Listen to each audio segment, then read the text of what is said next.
الحمدللہ رب العالمین والصلاة والسلام علی سید الانبیاء والمرسلین وعلی آلہ واصحابہ اجمعین۔ میں مولوی صدیق اکبر، یوٹیوب چینل اسرا ٹی وی سے۔ ایک مرتبہ دو سواروں نے کسی سے شکر مانگی۔ اس نے جواب دیا کہ شکر تو نہیں، گڑ موجود ہے۔ سوار غصے میں آ گئے۔ رسالدار کو اس واقعے کا علم ہوا تو دونوں سواروں کے 20 تازیانے لگوائے۔ دفتر کے محرر بھی مجاہدین کا نمونہ تھے۔ ان میں کوئی امتیاز نہیں تھا، میدان جنگ میں عام سپاہیوں کی طرح کام کرتے تھے۔ قلمدان چھڑی کی طرح کمر میں لٹکا لیتے۔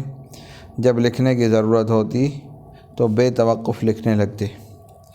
سردار پائندہ خان کا منشی محمد غوث سردار کو چھوڑ کر سید صاحب کے پاس آ گیا تھا۔ وہ منشی خان کے سامان کی سادگی دیکھ کر حیران رہ گیا۔ سید جعفری صاحب نقوی کے پاس بڑا قلمدان اور ایک پرانی کینچی تھی۔ منشی محمد غوث نے کہا کہ میں آپ کو نیا چاقو اور نیا قلمدان لا دوں؟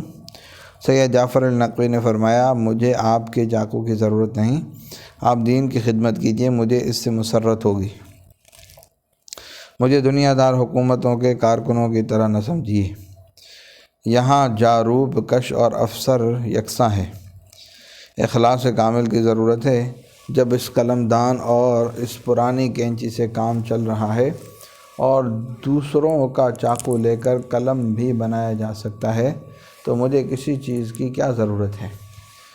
فوجیں جب مارچ کرتی تھیں تو راستے کے آس پاس کے کھیتوں کا تباہ کر دینا عام بات تھی۔ دیہات سے جو چاہتے لوٹ لیا کرتے تھے، مگر سید صاحب کے لشکر نے پشاور پر حملے کے وقت لمبا راستہ طے کیا تو احتیاط کا یہ عالم تھا کہ لوگ پکار اٹھے، یہ عجیب لشکر ہے کہ اگرچہ 6-7 ہزار سوار و پیادے اترے ہوئے ہیں مگر کسی پر ظلم نہیں۔ ایسے موقع پر جعلی سکہ بنانے میں تو کوئی خرابی نہیں سمجھی جاتی۔ اگر کیمیا کے کسی نسخے سے تانبا سونا بنا کر بیچا جائے تو اس کو بھی ایک قسم کا دست غیب سمجھا جائے گا، لیکن سید صاحب کی راست بازی اور دیانت کی کیفیت یہ تھی کہ ایک صاحب عبدالغفار خان پشاوری کو سکہ بنانے میں کمال حاصل تھا۔ اس نے بار بار اجازت چاہی، آپ نے ہر دفعہ منع کر دیا۔ جب اصرار زیادہ کیا تو سید صاحب نے فرما دیا، ہمارے ساتھ رہنا ہے تو قلب سازی چھوڑ دو ورنہ سکھوں کے علاقے میں چلے جاؤ۔ ہمدردی۔ جب سما کے لوگوں نے غداری کی اور جہاں جو مجاہد تھا اس کو شہید کرنا شروع کیا تو حافظ عبدالعلا صاحب اور مولوی محمد رمضان صاحب شیوا میں تھے۔ سید امیر علی صاحب جب بیت المال کا روپیہ لے کر پنچ تار چلے گئے، حافظ عبدالعلا صاحب نے اس کو گاؤں سے باہر پہنچا دیا، لیکن خود یہ کہہ کر لوٹ آئے کہ میں اس نازک وقت میں اپنے ساتھیوں کو چھوڑ کر نہیں جا سکتا۔ مولوی محمد رمضان صاحب کو شیوا کے رئیس اپنے یہاں لے جانا چاہتے تھے، لیکن انہوں نے بھی اپنے ساتھیوں سے علیحدگی گوارا نہیں کی اور ان کے ساتھ شہید ہوئے۔ مینہی میں جن مجاہدوں کو قاتلانہ حملے کا ہدف بننا پڑا ان میں بنیر کا ایک نوجوان بھی تھا۔ بلوائی بار بار اسے آوازیں دیتے تھے کہ تم ہماری قوم ہو، ہندوستانیوں سے الگ ہو کر ہمارے پاس چلے آؤ۔ اس نے ہر مرتبہ یہی جواب دیا کہ مجاہدین کے ساتھ شہید ہو جانا 1000 درجہ بہتر ہے، تمہارے ساتھ جینا منظور نہیں۔ ایثار۔ پہلے سید صاحب کی ہدایت ملاحظہ فرمائیے۔ مسلمانوں کو چاہیے کہ لذیذ کھانوں، شیرین یا قسم قسم کے لذیذ میووں وغیرہ کے سلسلے میں جن کی خواہش ہر شخص کو ہوتی ہے، دوسروں کو اپنے اوپر مقدم رکھے اور خود پیچھے رہے۔ اس کے لیے جائز نہیں کہ حظوظ نفسانی میں دوسروں سے زیادہ حصہ لے جائے، بلکہ ایسے معاملات میں اپنے لیے کمی پسند کرنی چاہیے۔ جب محنت و مشقت یا تکلیف کا موقع پیش آئے تو اپنے کو دوسروں سے آگے رکھے اور ان پر تکلیف و بلا کا آنا پسند نہ کرے۔ سید صاحب کی پوری زندگی اسی اصول پر عمل کرتے ہوئے گزری تھی۔ بچپن میں کام کا بڑا شوق تھا۔ صبح صبح ہر ایک کے یہاں ہو آتے کہ کوئی کام ہو تو کر دیں۔ جب تلاش روزگار میں گھر سے لکھنؤ جانے کے لیے نکلے تو ساتھیوں کے سامان کا بوجھ سمیٹ کر ایک گٹھڑ بنایا اور سر پر رکھ لیا۔ قیام لکھنؤ کے زمانے میں اپنا کھانا ساتھیوں کو کھلاتے تھے، پھر بچ جاتا تو نوش فرما لیتے۔ نواب امیر علی خان کے لشکر میں رہے تو ساتھیوں کے کپڑے خود دھو کر لاتے۔ کوچ کرنے یا قیام کرنے کے موقع پر گھٹیا سے گھٹیا کام سید صاحب خود اپنے ذمہ لیتے۔ مولانا شاہ اسماعیل صاحب کو سید صاحب نے ایک گھوڑا دے دیا تھا، مگر شاہ اسماعیل صاحب نے اس پر سواری کبھی گوارا نہیں کی۔ سفر میں وہ گھوڑا ساتھ جاتا تھا، لیکن شاہ صاحب اس پر سوار کسی دوسرے کو کرا دیتے اور خود پیادہ چلتے تھے۔ عفو و درگزر، برائی کے بدلے میں بھلائی۔ جنگ سیدو کے نہایت نازک موقع پر سید صاحب کو زہر دینے کا واقعہ مذہبی، سیاسی، اخلاقی اور قانونی غرض ہر لحاظ سے بے حد شرمناک اور نہایت سنگین ہے۔ زہر دینے والوں کو جو بھی سزا دی جاتی بجا تھی، لیکن سید صاحب کا عفو و اغماض، آپ کی شان درگزر ان سب سے بالا تھی۔ چنانچہ نذر محمد اور ولی محمد جو یار محمد خان کے خانساماں تھے، وہی کھانا لانے پر مامور تھے۔ جب ایک موقع پر مجاہدین نے ان کو گرفتار کر کے سزا دینی چاہی تو چونکہ اس کا تعلق سید صاحب کی ذات سے تھا، آپ نے حکماً رہا کرا دیا۔ وہ وطن جا رہے تھے، راستے میں پٹھانوں نے دوبارہ گرفتار کر لیا اور ہاتھ پاؤں باندھ کر ایک جھونپڑی میں ڈال دیا کہ ان کا سردار آ جائے تو ان کا سر قلم کر کے دل ٹھنڈا کریں۔ اتفاق سے سید صاحب کا گزر اس طرف سے ہوا تو سید صاحب کو بھی خبر دی کہ جنہوں نے آپ کو زہر دیا تھا ہم نے انہیں پکڑ لیا ہے اور اپنے خان کو بلایا ہے تاکہ انہیں سزا دے۔ اسی اثناء میں یہ خان صاحب بھی پہنچ گئے اور سید صاحب سے اصرار کیا کہ آپ تشریف لے جائیں، ہم ان کو سمجھیں گے۔ سید صاحب جو پہلے حکماً رہا کرا چکے تھے، اب جب حکم کا موقع نہیں تھا تو خوشامد کر کے ان کو خان کے پنجے سے چھڑایا اور جب رات ہو گئی تو اندھیرے میں ان کو باہر بھجوا دیا۔ جب امیر اور شیخ کا کردار یہ ہو کہ اپنے قاتلوں کو نہ صرف معاف کرے بلکہ گرفتار کرنے والوں کی خوشامد کر کے چھڑائے تو پھر ماتحتوں اور پیروکاروں میں یہ جذبہ کیوں نہیں کار فرما ہوگا۔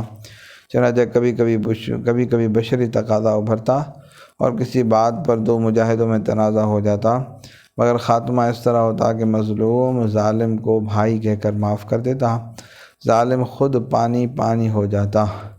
ادفع بالتی ہی احسن کا تقاضا یہی ہے، جس کا نتیجہ یہ ہوتا ہے فَإِذَا الَّذِي بَيْنَكَ وَبَيْنَهُ عَدَاوَةٌ كَأَنَّهُ وَلِيٌّ حَمِيمٌ۔